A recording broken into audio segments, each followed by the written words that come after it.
তুই হেই জিশান, তুই এখানে কি করস? জিশান, আব্বা তুমি জানো এটা কত বড় জাদা? এই ভদ্র বেয়াদবটা আপনার ছেলে। মনে পড়ছে আমার চেহারা। এই শুনেন, এরকম বেয়াদব অসভ্য যে পরিবারের ছেলে হয় সেই ফ্যামিলির সাথে আমি কোনো আত্মীয়তা করতে চাই তোর না। মতো একটা বাজে লোকের পোড়ার সাথে আমার বলে বাবা চলো এখান থেকে। বাবা বাইর হ! আব্বা ওই লোকটা আমার চোখের সামনে থেকে বাইর হ! ওই লোকটা তুই আব্বা। বাইর হ! হ্যালো তুই কোথাও যাবি না, তুই বাসায় আয়। বোন বিশ্বাস কর লোকটা ভালো না। বাবু এটা তোর আমাকে বলতে হবে? শোন, বাবার কথা রাগ না করে তুই বাসায় আয় প্লিজ। না আব্বা বাইর করে দিছেন আমাকে বাসা থেকে, আমি আর আসবো না। তোর একদিন অনেক ভালো একটা পরিবারে বিয়ে হবে।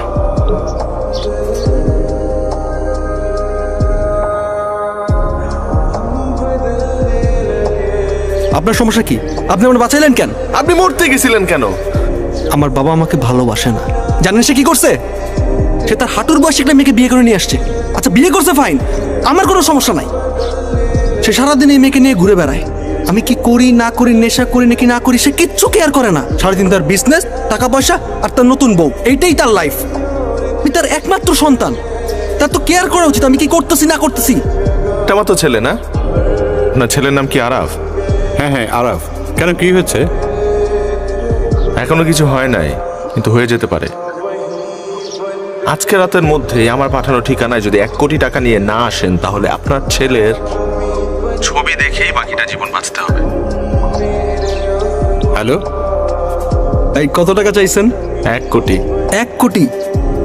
আমার বাবা আমার জন্য 1 টাকাও নিয়ে আসবে না এমন। এই জানে বই থাক যা। তোকে ফোন করেছিলেন? জি আমি ফোন করেছিলাম। আরাফ, আরাফ আমার ছেলে কোথায়? টাকা এনেছেন? হ্যাঁ নিয়েছি। টাকা দেন। আমি এখানে পুরো টাকাটা অ্যারেঞ্জ করতে পারিনি। কেন? আমার কাছে ক্যাশ আছে 20 লাখ, আর আমার একটা প্রপার্টির দলিল দিয়েছি। আর ভাইয়া আমার অনেকগুলো গয়না আছে, আপনি এগুলি বিক্রি করলে অনেক টাকা পাবেন। তবুও না হয় তাহলে আমার এই যে হাতে না না না, কানের গুলো, ঠিক আছে ঠিক আছে তবুও ভাইয়া ঠিক প্লিজ আছে আমার ঠিক আছে। ছেলেকে। আপনার ছেলেকে ভালোবাসেন? হ্যাঁ, একটু নিজের মুখেও বলা উচিত যে ভালোটা বাসেন, তাই না? প্লিজ। আমি আসলে কোনো কিডন্যাপার না। টাকাগুলো নেন, আপনাদের টাকা আপনারাই রাখেন। আমি শুধু ওকে বোঝানোর চেষ্টা করেছি যে তার বাবা তাকে কতটা ভালোবাসে। ও মানতে রাজি হচ্ছিল না, তাই ছোট্ট গেমটা খেলেছি। কি করো তুমি? ও তো কিছু করছি না। আমার কার্ডটা রাখো, আমার সাথে কন্ট্যাক্ট করো। Okay thank you. তুমি যদি চাও তাহলে আমার অফিসে জয়েন করতে পারো। আমার জন্য খুব ভালো হয়, মানে আমি আসলে অনেকদিন যাবতই ট্রাই করছিলাম একটা জবের জন্য। Thank you so much. আমি একটা চাকরি পাইছি। চাকরি হয়েছে, খুব ভালো। বাবা কিছু বলবি? তুমি যদি আমাকে পারমিশন দাও একটা কথা বলতাম আর কি। বল। বাবা বাবুকে একটা ফোন দিবা? তুমি ফোন দিলেই ও বাসায় চলে আসবে। ও তো আমার কথা শুনছেই না। কি বললি? আমি ফোন দিব? এই বাসায় কে আসবে, কে যাবে, কাকে ফোন দিতে হবে, কাকে ডাকতে হবে, সেই দায়িত্ব কি তোকে দিছি? হ্যাঁ, এই দায়িত্ব কবে থেকে নিলি তুই? সর সামনে থেকে। বেশি বাড়াবাড়ি করলে তুইও বাইরে যা। ভালো না লাগলে যা এখান থেকে। আসসালামু আলাইকুম। ওয়ালাইকুম আসসালাম। জিসান রহমানের ডেস্ক কোনটা একটু বলতে পারবেন? আপনি কে? আমি ওর বোন। ও আচ্ছা, সামনে গিয়ে bye. Okay thank you. Hello. কিরে তুই? মা কেমন আছে? একটু মন খারাপ, তোকে মিস করে। ভালো কথা। বাবার শরীর কেমন? ভালো। আর বাবারা তো একটু এরকমই হয়, বাইরে যতটা শক্ত ভিতরে ঠিক ততটাই নরম। হা কর, হা। কি খাস না খাস, এই জন্য আজকে আমি নিজে রান্না করেছি। আসসালামু আলাইকুম স্যার। স্যার ওই যে ফাইলটা। জিসান, তোমার কাছে একটা মেয়ে এসেছিল। মেয়েটা কে? স্যার আমার বোন। কেন স্যার, কোনো সমস্যা? না না, ঠিক আছে। হ্যালো, তুই কই বাসায়? এত রাত আমি কই থাকবো, বাসায়।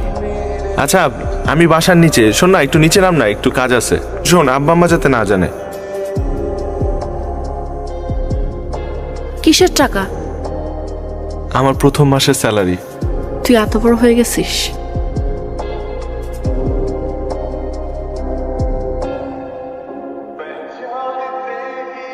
শোন, কালকে সকালে বাবাকে নিয়ে এই চেম্বারে যাবি, সব সেট করা আছে, তোর কিচ্ছু করতে হবে না। তোর সার্জারি এরকম করে আর ঢাইকা রাখতে হবে না, লুকায় রাখতে হবে না। উপরে একটু। পারবো না। কিসের টাকা? তোমার ছেলে দিছে জিসান। জিসান কই? নিচে আসছিল, উপরে উঠলো না। এত বললাম উপরে উঠবেই না। শোনো না মা, এটা না একটা ডাক্তারের কার্ড। হ্যাঁ, ও বললো বাবাকে নিয়ে যেতে কালকে, ও নাকি সব রেডি করে রাখছে, গেলেই আমার হাতের অপারেশনটা করে দিবে। অপারেশনে এতগুলি টাকা লাগলো, সব টাকা তুমি দিলে, এত টাকা কোথায় পেলা? টাকা পয়সা তো সব টাকা দিয়ে কি করবা? অপারেশনটা হলেই তো হয়, তাই না? আপনাদের টেনশন করার আর কোনো কারণ নেই। অপারেশন সাকসেসফুল হয়েছে, কিছুদিনের মধ্যে তাকে বাড়ি নিয়ে যেতে পারবো। আমি হঠাৎ করে চলে এসেছি, আপনাদেরকে না বলে এভাবে চলে আসাটা আমার ঠিক হয়নি। আরে না না, কি বলছেন? আপনার মতো মানুষ আমার বাড়িতে আসবেন, এটা তো আমার পরম সৌভাগ্য। আপা, আমার ছোট্ট একটা রিকোয়েস্ট, আপনাদের যদি কোনো আপত্তি না থাকে তাহলে আপনার মেয়েকে আমার ছেলের ঘরের বউ করে আমরা নিতে চাই। কি বলছেন? এটা তো আমাদের জন্য অনেক সৌভাগ্যের ব্যাপার। সৌভাগ্য তো আমাদের, যে ফ্যামিলিতে জিসানের মতো একটা ছেলে আছে, সেই ফ্যামিলি থেকে একটা মেয়েকে ছেলের বউ করে নিয়ে যাওয়া তো ভাগ্যের ব্যাপার। জিসান? হ্যাঁ, জিসান তো আমার অফিসে কাজ করে, আর আমাকে সে সব কিছু বলেছে। আমি সব জানি। জিসান নিচে গাড়িতে আছে, যান নিয়ে আসেন। নাম, বাবা আসছে।